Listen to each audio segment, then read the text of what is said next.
Don't Try, the philosophy of Charles Bukowski. In the realm of human endeavor, few concepts have been as misunderstood and yet as profoundly liberating as Charles Bukowski's philosophy of don't try. At first glance, it may seem counterintuitive, even nihilistic. After all, aren't we constantly told that success comes from tireless effort, from pushing ourselves to the limit? But Bukowski's wisdom runs deeper than this surface-level interpretation. It's not an invitation to laziness or apathy, but rather a call to a more authentic, more genuine way of being. To understand Bukowski's philosophy, we must first delve into the man himself. Born in Germany in 1920 and raised in Los Angeles, Bukowski lived a life that many would consider rough, even sordid. He was a heavy drinker, a gambler, a womanizer. He worked menial jobs and lived in rundown apartments.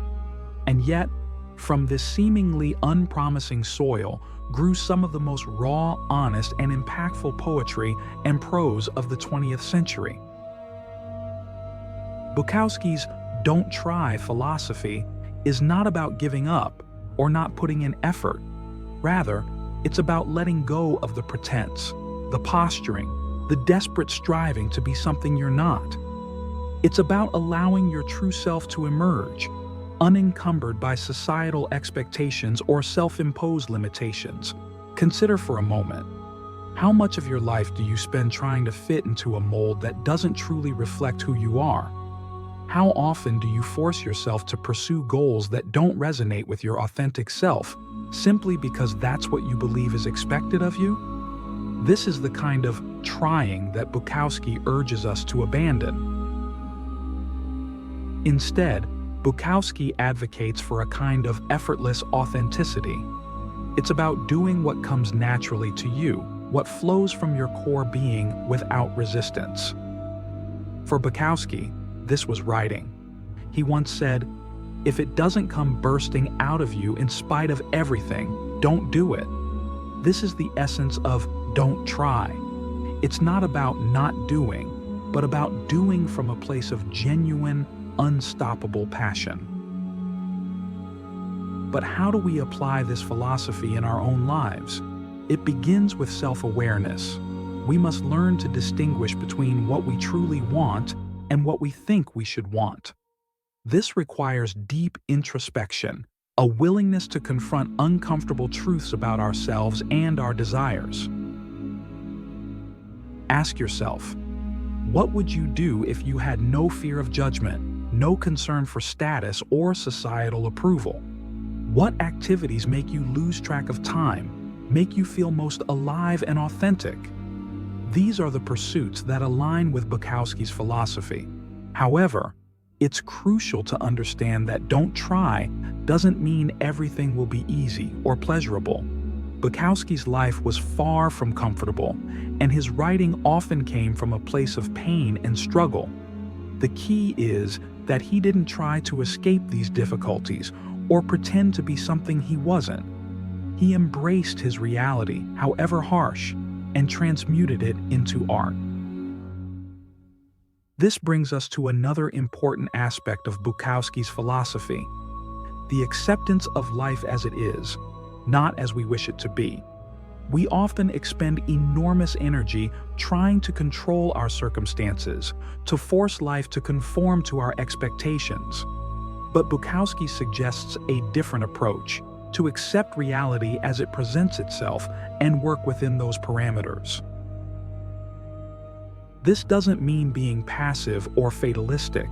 Rather, it's about recognizing the futility of fighting against the unchangeable and instead focusing our energy on what we can control: our responses, our attitudes, our actions within the given circumstances.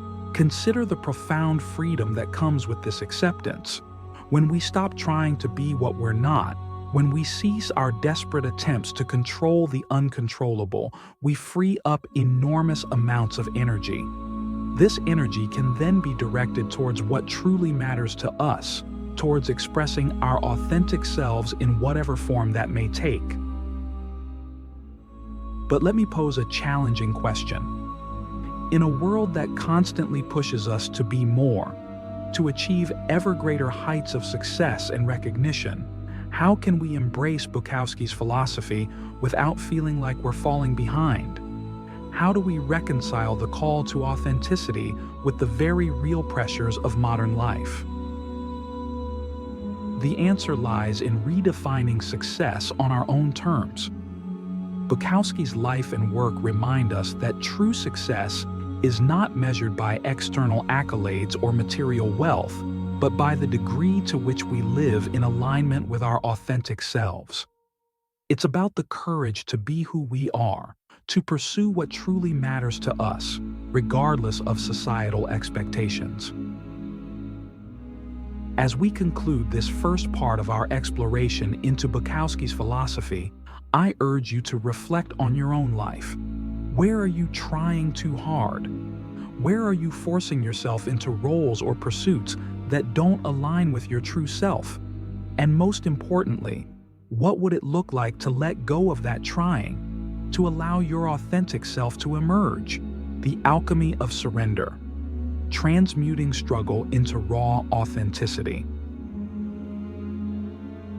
As we delve deeper into Bukowski's "Don't Try" philosophy, we encounter a paradox that challenges our conventional understanding of effort and achievement. This paradox lies at the heart of Bukowski's worldview, the idea that our most profound creations and authentic expressions emerge not from striving, but from surrender.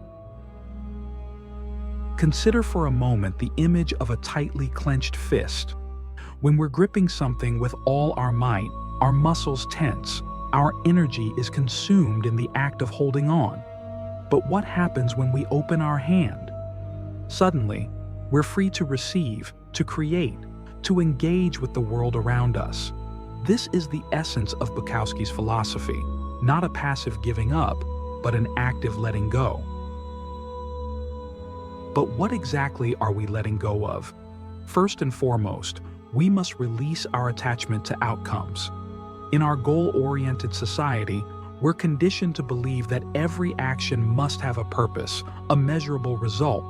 But Bukowski challenges us to act for the sake of the action itself, to write not for fame or recognition, but because the words demand to be written.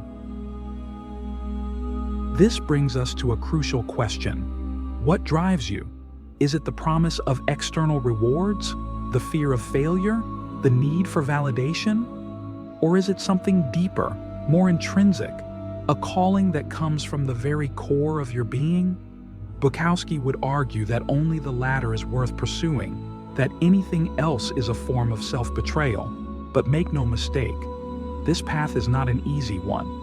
Bukowski's life was marked by struggle, by periods of intense suffering and self-doubt.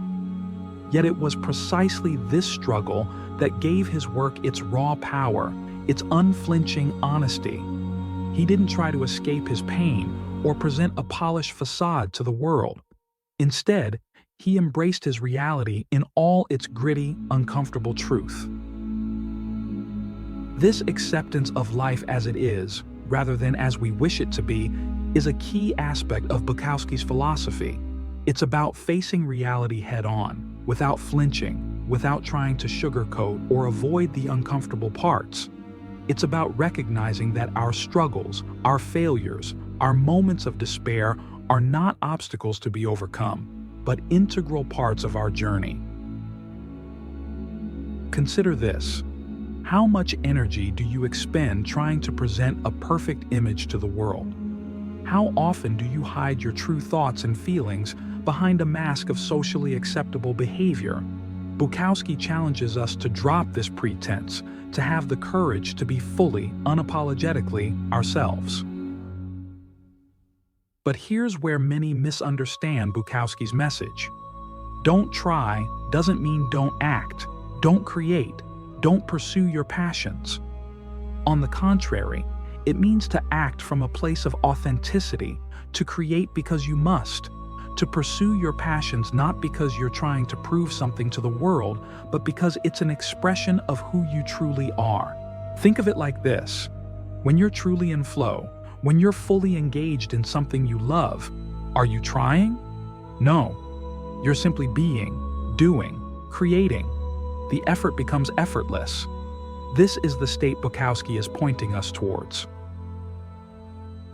But how do we reach this state in a world that constantly demands we prove our worth, that we measure up to ever-shifting standards of success? It begins with a radical act of self-acceptance. We must learn to embrace all aspects of ourselves, the good, the bad, the ugly. We must recognize that our flaws, our struggles, our darkest moments are not separate from our creativity and our potential. They are the very fuel that feeds our unique expression. This self-acceptance extends to our circumstances as well. Bukowski spent years working in a post office, a job he hated. But rather than trying to escape his reality, he used it as material for his writing. He found beauty in the mundane, truth in the struggle. He teaches us that no matter where we are, no matter what our circumstances, we can create, we can express, we can be authentic. But let's not romanticize struggle. Bukowski's philosophy isn't about seeking out hardship or wallowing in misery. It's about accepting whatever life presents us with and using it as raw material for our authentic expression. It's about recognizing that our power lies not in controlling our circumstances, but in how we respond to them. As we internalize this philosophy, we begin to see that don't try is not a passive state, but an active one. It requires constant vigilance against the temptation to fall back into societal expectations, to strive for external validation. It demands courage, the courage to be ourselves in a world that often seems to demand conformity. So I ask you, what would your life look like if you truly embrace Bukowski's philosophy? If you stopped trying to be what others expect and instead allowed your authentic self to emerge? What creations might burst forth if you stopped forcing them and instead allowed them to flow naturally? Remember, this is not about giving up on growth or improvement. It's about redefining what those things mean. True growth, in Bukowski's view, comes not from trying to be better than we are, but from more fully embodying who we truly are. It's about peeling away the layers of societal conditioning, of self-doubt and fear, to reveal the raw, authentic core of our being. As we conclude this part of our exploration, I urge you to experiment with this philosophy in your own life. Notice where you're trying too hard, where you're forcing things that don't come naturally. Practice letting go, surrendering to what is, and see what emerges. You might be surprised at the power and authenticity that come when you stop trying and start being. The crucible of authenticity, forging meaning in the fires of existence. As we journey deeper into the heart of Bukowski's "Don't Try" philosophy, we find ourselves confronting the very nature of existence itself. For Bukowski, life was not a problem to be solved or a journey with a fixed destination. Rather, it was a raw, unfiltered experience to be lived fully, embraced in all its messy glory. This perspective challenges us to reconsider our entire approach to life, to meaning, and to what we consider success. Consider for a moment the typical trajectory we're taught to follow. Study hard, get a good job, climb the corporate ladder, accumulate wealth and status. But how often does this path lead to true fulfillment? How many of us reach these socially prescribed milestones only to find ourselves feeling empty, disconnected from our authentic selves? Bukowski's life and work offer a radical alternative to this conventional wisdom. Bukowski didn't find success in the traditional sense until later in life. He spent years working menial jobs, drinking heavily, living on the margins of society. Yet it was precisely these experiences that formed the raw material for his art. He didn't try to escape his circumstances or pretend to be something he wasn't. Instead, he alchemized his struggles into powerful, honest writing that resonated with millions. This brings us to a crucial aspect of Bukowski's philosophy: the idea that meaning is not something we find, but something we create. In a universe that can often seem indifferent or even hostile to our existence, Bukowski suggests that our task is not to discover some pre-existing purpose, but to forge our own meaning in the crucible of our experiences. But here's where many misunderstand Bukowski. This isn't a call to hedonism or nihilism. It's not about giving up on life or responsibility. Rather, it's about engaging with life on a deeper, more authentic level.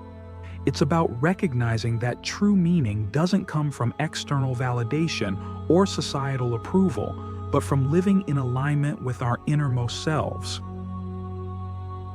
So I ask you, what would it look like to create meaning in your life, rather than searching for it externally?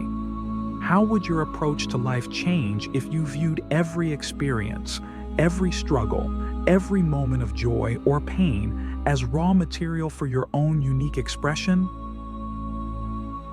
This perspective requires a radical shift in how we view success and failure. In the conventional paradigm, failure is something to be avoided at all costs.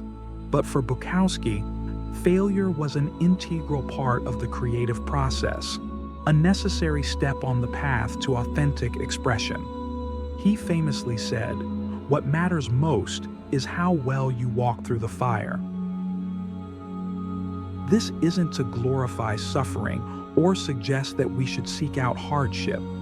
Rather, it's about recognizing that our struggles, our failures, our darkest moments are not separate from our creativity and our potential. They are the very fuel that feeds our unique expression. It's about having the courage to face life head-on, to embrace both the beauty and the ugliness, the triumphs and the defeats. But how do we cultivate this courage? How do we learn to walk through the fire without being consumed by it? Bukowski's answer, paradoxically, lies in surrender. Not a passive giving up, but an active letting go of our need to control, to predict, to force life into our preconceived notions of how things should be. Think about it. How much of your energy is spent trying to control things that are ultimately beyond your control?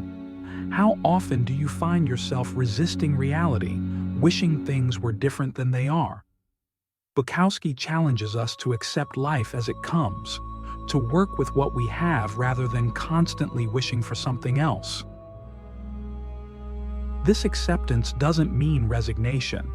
It doesn't mean we stop striving to improve our circumstances or ourselves. Rather, it means we stop fighting against reality and start working with it. We recognize that our power lies not in controlling external circumstances, but in how we respond to them. This brings us to another crucial aspect of Bukowski's philosophy: the importance of authenticity. In a world that often pressures us to conform, to fit into predefined roles and expectations, Bukowski stood as a beacon of unapologetic individualism. He didn't try to be anything other than who he was, and it was precisely this raw authenticity that gave his work its power. So I challenge you. What parts of yourself are you hiding from the world? What aspects of your true nature have you suppressed in an attempt to fit in or gain approval? What would it look like to fully embrace these parts of yourself, to allow your authentic self to emerge in all its messy, imperfect glory?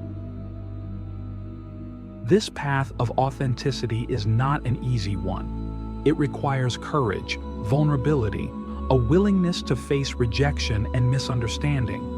But Bukowski would argue that it's the only path worth taking, for it's only when we're true to ourselves that we can create something of real value, something that resonates with others on a deep, human level.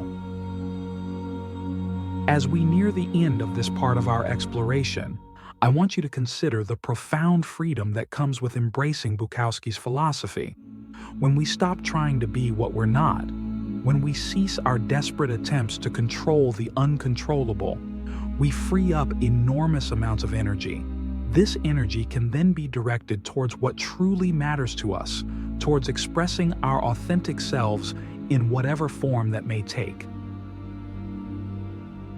Remember, Bukowski's "don't try" is not a passive philosophy, but an active embrace of what is most genuine within us. It's a call to live with integrity, to create from a place of authenticity, and to find meaning not in external validation, but in the honest expression of our true selves. As we move into the final part of our exploration, I encourage you to reflect on how you might incorporate these ideas into your own life. How can you embrace more authenticity, surrender more fully to the present moment, and create meaning from the raw material of your experiences? The answers to these questions may well lead you to a life of profound authenticity and creative expression, much like Bukowski himself, the symphony of self, orchestrating life's chaos into a masterpiece of authenticity. As we reach the culmination of our journey through Bukowski's "don't try" philosophy, we find ourselves at the intersection of paradox and profound truth. We've explored the power of surrender, the alchemy of authenticity, and the courage to face life head-on. Now, let's synthesize these ideas into a practical approach to living. Imagine your life as a symphony. The highs and lows, the moments of discord and harmony, all blend together to create a unique composition. Bukowski's philosophy encourages us to be the conductor of this symphony, not by rigidly controlling every note, but by allowing each element to play its part authentically. The key lies in developing a deep sense of self-awareness. We must learn to distinguish between the authentic voice of our true self and the cacophony of societal expectations and self-imposed limitations. This requires stillness, introspection, and a willingness to confront uncomfortable truths about ourselves. But awareness alone is not enough. We must also cultivate the courage to act on this awareness, to live in alignment with our authentic selves, even when it goes against the grain of societal norms. Remember, Bukowski didn't find widespread recognition until later in life, yet he never stopped writing, never stopped being true to his vision. This brings us to a crucial point: the relationship between authenticity and impact. Bukowski's work resonates with millions not because he tried to please everyone, but because he expressed his truth so unflinchingly. In doing so, he gave others permission to embrace their own authenticity. So I ask you, what unique gift do you have to offer the world?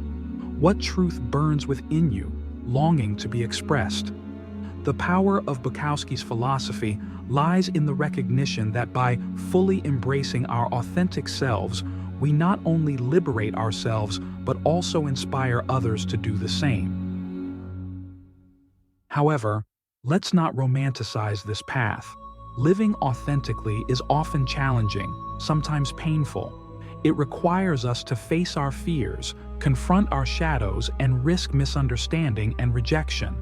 But Bukowski would argue that this is the only way to live a life of true meaning and fulfillment. As we conclude, remember that "don't try" doesn't mean don't act. It means act from a place of authenticity.